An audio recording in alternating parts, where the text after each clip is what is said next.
नमस्कार मित्रांनो, नर्सिंग किशोर सेवा मी आरोग्यदूत या चॅनलमध्ये मी अक्षय तुम्हा सर्वांचं मनापासून स्वागत करते। मित्रांनो, तुम्ही जर माझ्या चॅनलवर नवीन आला असाल तर चॅनलला सबस्क्राईब करा, व्हिडिओला लाईक करा, शेअर करायला विसरू नका आणि तुमच्या प्रतिक्रियाही कळवायला विसरू नका। तर आजच्या व्हिडिओमध्ये आपण बघणार GNM थर्ड इयरचा मिडवायफरी मध्ये विचारला जाणारा क्वेश्चन पेपर आणि ANMच्या पण मिडवायफरी क्वेस्ट स्टुडंटना हा विचारला जाणारा प्रश्न आहे, खऱ्या काळा खोट्या काळा म्हणजे ट्रू आणि फॉल्स लेबर पेन्स। तर त्याच्यावरती आपण आजचा व्हिडिओ बघणार आहोत। तर व्हिडिओ तुम्हाला कसा वाटेल मला नक्की कळवा स्टुडंटनी। तर आपण व्हिडिओला सुरुवात करूया।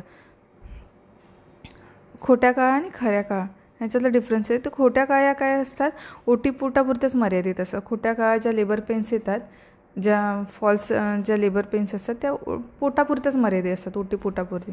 पण खऱ्या काळा ज्या असतात ना, तर ते खऱ्या काळा या कमरेतून सुरू होतात व संपूर्ण पोटात पसरतात आणि खाली मांड्यांमध्ये उतरल्या जातात।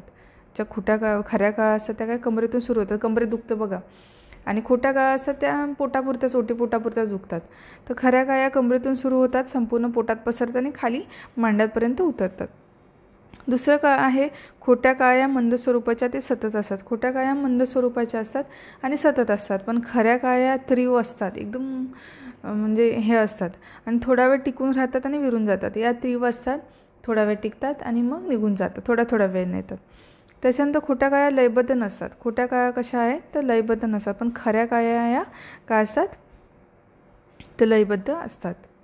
त्याच्यानंतर याचा गर्भाशय कठीण होण्याशी काही संबंध नाही। मग ह्याचा जेव्हा पेन्स येतात ना, जेव्हा ट्रू पेन्स असतात तेव्हा आपलं युट्रस असतं ते एकदम असं कडक होतं किंवा कठीण होतं।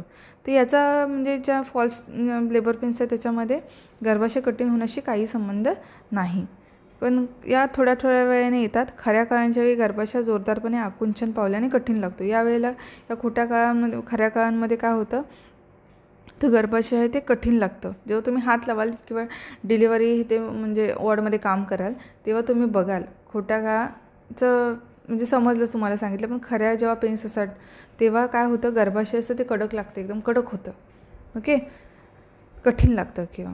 आणि चौथा ही याचा गर्भाशय कठीण होण्याशी काही संबंध नाही, ते सांगले या थोड्या वेळाने येतात। खऱ्या काळांच्या वेळी गर्भाशय जोरदारपणे आकुंचन पावल्याने कठीण लागतो।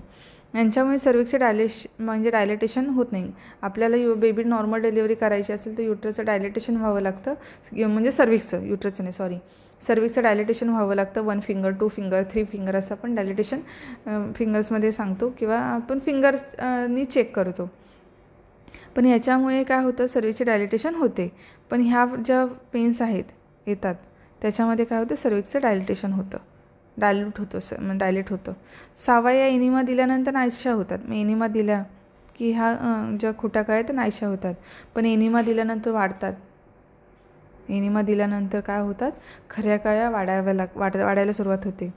याचे कारण नाहीसे झाल्यानंतर त्या नाहीशा होतात। मग खोट्या काळ्या कशा असतात, याचं कारण काय कारणासाठी आहेत, ते कारण संपलं की त्या नाहीशा होतात। पण या काळांची तीव्रता वाढते आणि प्रमाणही वाढते व दोन मधील अंतर कमी होते। या काळांची काय होते, तीव्रता वाढते आणि प्रमाणही वाढते व दोन काळांमधील म्हणजे ज्या काळ आहे त्याच्यामधलं अंतर कमी होतं। मग नंतर थोड्या वेळाने जशा काळ वाढायला सुरुवात होते त्याच्यानंतर दोन काळामध्ये जे अंतर आहे ते कमी होतं। तर अशा प्रकारे आजचा व्हिडिओ होता। कसा वाटला नक्की कळवा। लवकरच भेटू पुढच्या व्हिडिओमध्ये, तोपर्यंत धन्यवाद।